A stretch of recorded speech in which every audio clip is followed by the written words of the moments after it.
Sindh assembly के speaker आगा सिराज दुरानी की गिरफ्तारी पर जियाले भड़क उठे। पीपल्स पार्टी के रहनुमा और कारकुन नैब अदालत पहुंचे। उन्होंने मीडिया से गुफ्तगू में आगा सिराज दुरानी की गिरफ्तारी की मजम्मत की। वजीर बल्दियात सईद गनी कहते हैं पीपल्स पार्टी और PTI के लिए अलग अलग कानून है। पीपल्स पार्टी का इस्लामाबाद में एहतसाब किया जा रहा है। जब इस पर बात करते हैं तो कहते हैं सिंध कार्ड इस्तेमाल किया जा रहा है। मुझे बताइए कि पीपल्स पार्टी के अलावा किस और जमात के सियासी रहनुमा की फैमिली के साथ वो किया गया है जो कल आगा सिराज दुरानी की फैमिली के साथ हुआ है। हम इस पर बात करें तो कहते हैं कि सिंध कार्ड इस्तेमाल किया जा रहा है।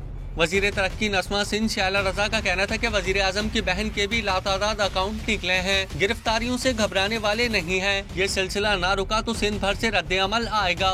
ये तरीके बहुत घिसे पिटे हैं, हम घबराने वाले नहीं हैं। हम गिरफ्तारियां बर्दाश्त कर सकते हैं, लेकिन घर के लोगों के साथ ये चीजें अगर जारी रहीं तो फिर इसका रिएक्शन पूरा सिंध देगा।